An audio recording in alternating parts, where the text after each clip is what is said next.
코로나19로 날개가 꺾인 울산공항에 개항 43년 만에 국제선 취항이 추진됩니다. 일본과 대만 등으로 가는 부정기 전세기 취항에 유력하게 검토되고 있습니다. 마을버스 기사가 운행 중에 승객으로부터 폭행을 당하는 사건이 또 발생했습니다. 마을버스에는 보호벽이 없어 무방비로 당하고 있습니다. 돈을 받고 배우자의 사생활을 뒷조사해준 심부름센터 직원이 경찰에 검거됐습니다. 착수금 1,000만 원을 받은 뒤에 자례금 1,000만 원을 추가로 요구하다 덜미가 잡혔습니다. 휴대전화 문자메시지를 이용한 신종 보이스피싱 수법인 스미싱 피해가 잇따라 경찰이 주의보를 발령했습니다. 최근 논란을 빚었던 국제고등학교 설립 부지가 사실상 영어마을 예정 부지로 확정됐습니다. 계획대로 추진되면 오는 2015년 울산에도 국제고등학교가 문을 열게 됩니다. 주민들의 소득 증대와 일자리 창출을 위한 마을기업 육성설명회가 오늘 열렸습니다. 울산 지역 마을기업의 실태 취재했습니다. 새해부터 동물 등록제가 시행된 가운데 남구에서만 벌써 311마리가 등록을 마쳤습니다. 등록을 하지 않으면 하반기부터 최고 40만 원의 과태료가 부과됩니다. 지난해 전국체전 동메달을 획득한 울산공고 야구부가 올해는 전국대회 우승을 목표로 잡았습니다. 강도 높은 혹한기 훈련 현장을 취재했습니다. 시청자 여러분 안녕하십니까? 1월 16일 수요일 UBC 프라임 뉴스입니다. 울산공항의 개항 이후 처음으로 국제선 취항이 추진되고 있습니다. 관광객을 늘리고 위축된 공항도 활성화하는 2마리 토끼를 잡겠다는 구상입니다. 이영남 기자입니다. 포항공항은 지난해 5월 첫 국제선 여객기가 착륙해 5일 동안 포항과 중국 다롄을 오가며 관광객들을 실어 날랐습니다. 울산공항도 개항 43년 만에 처음으로 국제선 비행기가 뜰 가능성이 높아졌습니다. 울산시와 공항공사는 일본 하기시와 대만 하렌현, 중국 장춘 등과의 부정기 전세기 취항을 협의하고 있습니다. 전제 조건은 관광객과 사업장의 방문객 등 수요 예측.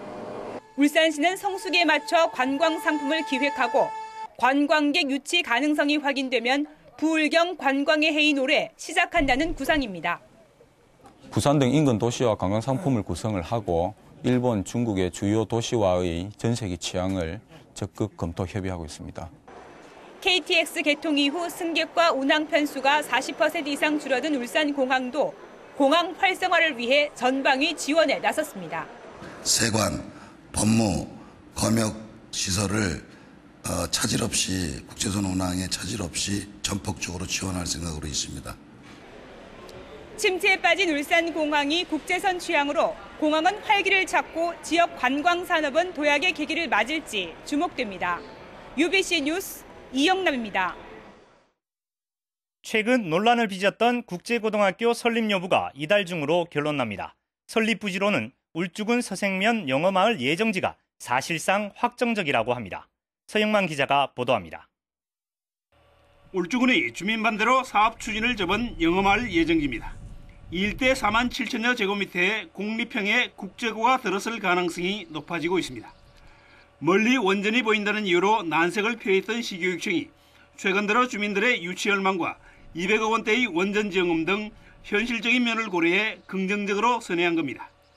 차선책으로 국제중학교가 들어서는 강동권이 있지만 강동권은 사립형으로 학비 부담이 많아 쉽게 추진할 수 있는 상황이 아닙니다. 영어마을 부지가 아니면 지원을 철회하겠다는 주민들의 압박도 부담입니다.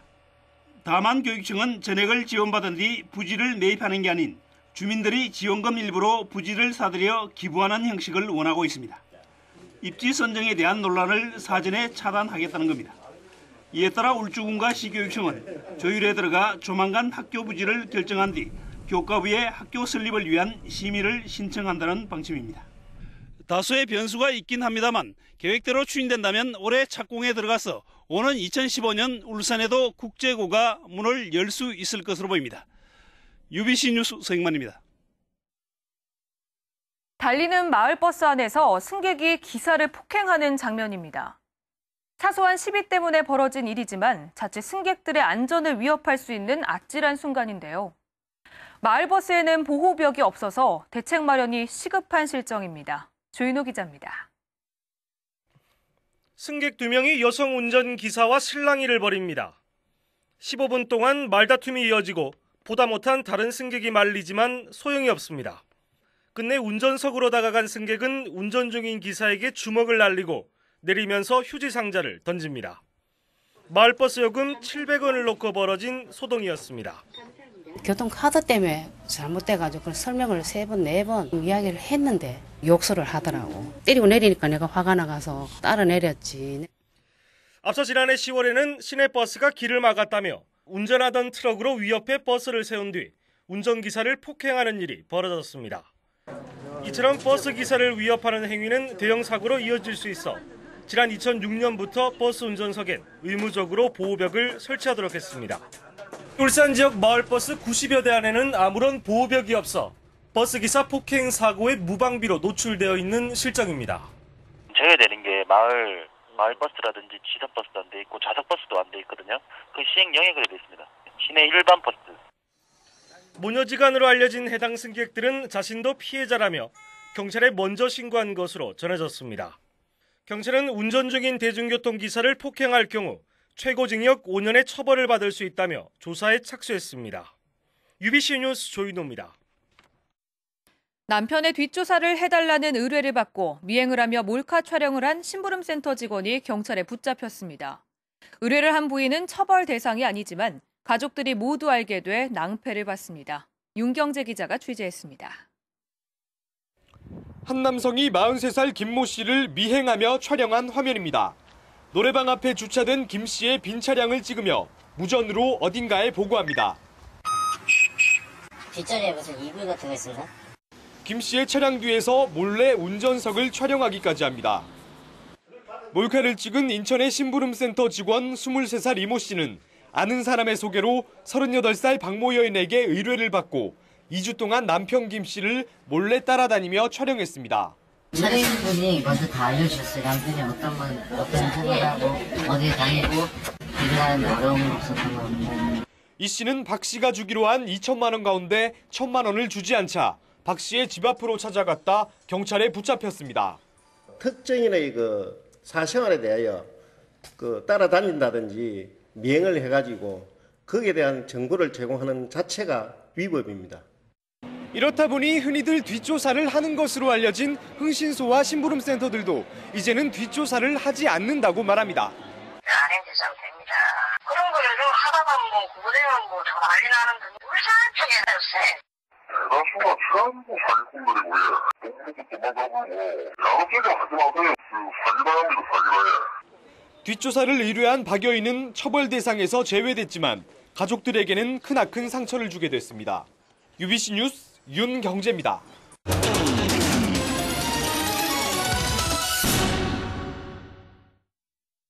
마을 기업이라고 아십니까? 지역민들이 지역의 특색을 살린 사업을 하는 기업을 마을 기업이라고 하는데요. 돈도 벌고 일자리도 만들고 공동체 의식을 높이는 데도 한몫을 하고 있습니다. 이정환 기자가 보도합니다. 중구 태화동의 마을 기업인 태화강 방문자센터 여울입니다. 지역 주민이나 사회봉사단체, 시민단체의 사랑방 역할과 함께 겨울 철새학교도 운영하면서 주민 14명은 철새 해설사 등으로 활동하고 있습니다. 태화강을 찾는 시민들에게 생생한 태화강의 정보도 이렇게 제공을 하게 되고요. 또 지역 주민들에게 일자리를 제공하게 돼서 큰 보람으로 느끼고 있습니다. 북구의 한 어촌계에서는 주민 6명을 고용한 장어 음식점을 마을 기업으로 운영하면서 지난해 4억 원의 매출을 올리기도 했습니다. 이처럼 현재 울산에서 운영 중인 마을 기업은 모두 17곳. 지역의 특색이나 자연 자원을 활용해 수익을 올리기 때문에 지역 공동체 활성화에도 한몫을 하고 있습니다. 새해를 맞아 열린 마을 기업 설명회에는 40여 명의 대표들이 참석해 사업 분야와 추진 절차에 대해 깊은 관심을 보였습니다. 제가 환경적으로 마을 기업을 하면 저희 마을에도 소득 창출도 좀 될 것 같고 그리고 환경도 살릴 수 있을 것 같아서 관심을 가지고 왔습니다.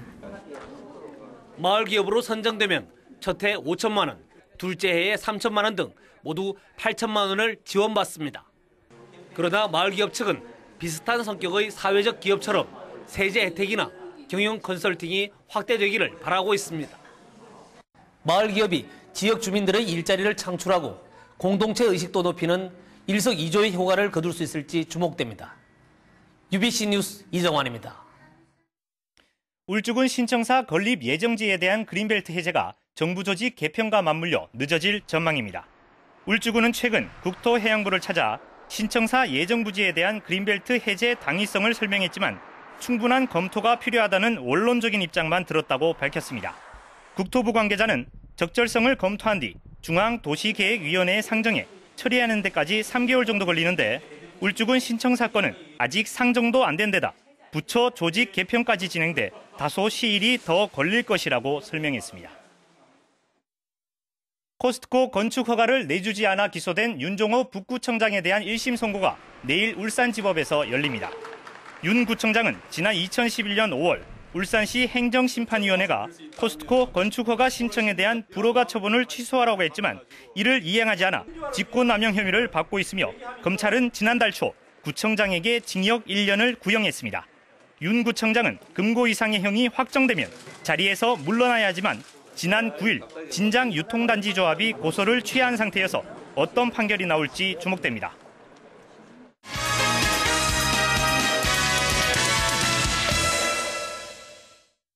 전국체전 동메달을 획득한 울산공고 야구부가 강도 높은 혹한기 훈련에 들어갔습니다. 목표는 전국 우승입니다. 이다루 기자입니다. 울산공고 야구 선수들이 매서운 바닷바람을 견디며 훈련에 여념이 없습니다. 숨이 턱까지 차오르는 최고 강도의 근력 강화 훈련도 한 사람의 낙오자 없이 모두 소화해냅니다. 울산의 하나뿐인 고교 야구부인 이들의 새 목표는 전국 우승입니다. 지난해 전국대회 첫 승에 이어 전국체전 동메달까지 딴 만큼 하면 된다는 각오입니다. 작년에 형들이 마지막에 체전에 동메달 땄듯이 저 그 길을 이어서 새벽부터 밤늦게까지 열심히 하는데 올해 꼭 우승할 수 있도록 최선을 다하겠습니다. 현재 울산 지역 학교 야구팀은 모두 합쳐 3개. 초등학교와 중학교, 고등학교의 한 팀씩이 전부입니다. 울산 지역에는 울산공고 이외에도 고등학교 3곳에서 야구부가 운영됐지만 모두 창단 3년 이내에 중도 하차한 바 있습니다. 이렇다 보니 실전 경기도 많이 할 수 없고 선수 영입에도 어려움이 많지만 투지와 희망을 갖고 도전하면서 벌써 2명은 프로팀에 입단했습니다. 또 선수들한테 어떤 동기부여도 될 수도 있고 어떤 목표의식을 가지기 위해도 있을 것이고 저희가 선수 수급하는 데 있어서도 굉장히 어려움이 많은 점이 있기 때문에 상향조전해서 우승을 목표로 지금 매진하고 있습니다. 창단 4년의 짧은 역사와 열악한 인프라 속에서도 선수들의 우승을 향한 집념은 매서운 겨울 추위도 녹여내고 있습니다. UBC 뉴스 이다루입니다. 지난해 아시아 챔피언스 리그에서 우승해 세계 클럽 챔피언 대회에 출전했던 프로축구 울산현대가 상금 가운데 2억 원을 기부했습니다. 울산현대는 축구 나눔재단에 1억 원을 기부하고 연고지인 울산의 5개 단체에도 축구 발전과 복지시설 운영자금으로 써달라며 1억 원을 기부했습니다. 새해부터 유기견 방지를 위한 동물 등록제가 시행된 가운데 남구 지역에서만 보름 만에 311마리의 반려견이 등록된 것으로 나타났습니다. 이 가운데 전자칩 장착이 244마리로 전체의 78%를 차지해 가장 많았고 전자태그가 21%, 인식표 부착이 0.7%로 각각 나타났습니다. 남구는 올해 말까지 5,000마리 등록을 목표로 하고 있으며 등록하지 않을 경우 하반기부터 최고 40만 원의 과태료를 부과할 방침입니다. 울산시가 올해부터 영남 알프스를 전국 최대의 억새군락지로 조성하기 위해 생태 복원 사업을 추진합니다. 울산시는 이에 따라 2017년까지 5년간 21억 5천만 원을 들여 영남 알프스 일원에 억새를 심어 훼손전의 환경으로 복원시킬 계획입니다. 이와 함께 토양 복원 등 지반 안정화 작업과 등산로 정비 공사도 실시해 체계적으로 관리할 방침입니다.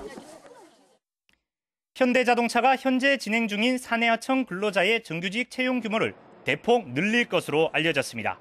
현대자동차는 당초 400여 명을 채용할 계획이었지만 600명 정도로 확대하는 방안을 검토하고 있는 것으로 전해졌습니다. 현대차는 이번 달 말까지 순차적으로 서류 전형 합격자를 통보하고 시험과 면접, 건강검진 등을 거쳐 이르면 설 전에 최종 합격자를 발표할 것으로 전망됩니다. 현대자동차는 비정규직 지유가 현대차를 상대로 추진하려는 독자교섭은 현행법에 저촉된다고 지적했습니다. 현대차 비정규직 지회는 최근 금속노조와 현대차 노조 없이 현대차와 독자교섭을 추진하는 방안을 검토하고 있습니다. 이에 대해 현대차는 지난해 중앙노동위원회가 비정규직 지회는 현대차와 독자 교섭을 할 수 없다는 판단을 이미 했다며 이해 못할 요구로 사태를 어렵게 만들지 말라고 지적했습니다. 서울행정법원이 국립학교 비정규직의 단체 교섭 상대는 학교장이 아니라 교육감이라고 판결함에 따라 울산 지역 학교 비정규직 노조가 교육청에 단체 교섭을 요구했습니다. 호봉제 도입과 교육감 직고용을 요구하고 있는 학교 비정규직 노조는 김봉만 교육감이 학교 비정규직 사용자임을 인정하고 즉각 교섭에 나서라고 주장했습니다. 울산 지역 5개 기초의회가 의정활동이 미진하고 주민과의 소통 노력도 부족하다는 지적이 제기됐습니다. 울산 풀뿌리 주민연대는 주민 100여 명이 지난해 5개 구군의 모든 의정활동을 모니터링한 결과 남구의회는 조례안 발의가 한 건도 없었고 5개 의회 평균도 4.4건으로 전반적으로 의정활동이 부진하다고 평가했습니다. 회의 불참 횟수도 동구의회는 한 건도 없었던 반면 북구의회는 47차례로 나타났고 동북구를 제외한 의회는 상임위원회 모니터링을 제안해 주민과의 소통 노력이 부족하다고 지적했습니다. 휴대전화 문자 메시지를 이용한 신종 보이스피싱 수법인 스미싱 주의보가 내려졌습니다. 울산지방경찰청은 최근 가짜 결제 청구 금액이 담긴 휴대전화 문자 메시지를 발송한 뒤 이를 보고 전화로 항의하는 피해자에게 결제를 취소해주겠다며 인증번호를 요청해 사이버머니나 아이템을 소액 결제하는 스미싱 피해가 잇따르고 있다고 밝혔습니다. 경찰은 인증번호는 결제 수단인 만큼 절대 알려줘선 안 된다고 덧붙였습니다.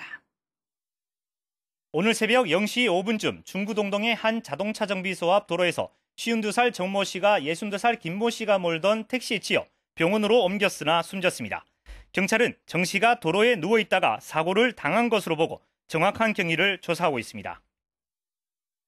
오늘 낮 2시쯤 울주군 두서면 활천 삼거리에서 4중 추돌 사고가 발생해 마티즈 운전자 57살 윤모 씨가 숨졌습니다. 경찰은 경주 방향으로 달리던 46살 김모 씨의 냉동탑차가 전멸 등을 보고 속도를 줄이던 마티즈 차량을 추돌하면서 사고가 난 것으로 보고 정확한 사고 경위를 조사하고 있습니다. 같은 시각 울주군 언양읍 경부고속도로 서울 방향 41.2km 지점에서 포항 스틸러스 축구단 버스와 화물트럭, 카니발 승용차가 잇따라 추돌해 일대 교통이 1시간가량 극심한 정체를 빚었습니다. 북구의 병원 두 곳에서 스마트폰이 무더기로 분실돼 경찰이 수사에 나섰습니다. 경찰은 지난 13일 새벽 1시에서 2시 사이 CCTV가 없는 병원 입원실에서 스마트폰 넉 대가 분실됐고 또 다른 병원에서도 비슷한 신고가 접수돼 수사에 나섰다고 밝혔습니다. 병원 측은 스마트폰을 도난당한 환자들과 보상을 논의하고 있다고 설명했습니다. 남부경찰서가 스마트폰과 귀중품 도난을 예방하기 위해 남구 지역 찜질방 5곳에 스마트폰 보관 주머니를 나눠주고 효과가 좋을 경우 보급을 확대하기로 했습니다. 울산에선 지난해 11월 대학생 형제가 찜질방에서 잠자던 손님들의 스마트폰을 훔치다 검거되는 등 스마트폰 절도가 잇따르고 있습니다. UBC 시청자위원회 1월 정례회가 오늘 UBC 대회의실에서 열렸습니다. 오늘 회의에서 시청자위원들은 새해도 경제 위기 속에 시민들이 희망을 가질 수 있도록 밝은 소식을 보다 많이 전해줄 것을 당부했습니다. 오늘 회의에서는 박용훈 사회복지공동모금회 사무처장과 이은영 남구청소년상담복지센터 소장 등 신임위원 2명에게 위촉장이 전달됐습니다. 현대중공업 노사는 오늘 소년소녀가장 50세대와 34개 학교 결식 학생 57개 경로당을 위해 써달라며 이웃돕기 성금 11억 2천만 원을 사회복지공동모금회에 기탁했습니다. 앞서 부산은행 울산본부도 저소득계층 지원을 위해 써달라며 성금 1천만 원을 공동모금회에 전달했습니다. 현대자동차 울산공장이 7,500만 원 상당의 전통시장 상품권으로 울산 지역 750명의 독거노인에게 방한복을 구입해주기로 했습니다. 이번 사회공헌 사업은 독거노인들의 따뜻한 겨울나기를 돕고 전통시장 활성화에도 기여한다는 취지로 마련됐습니다.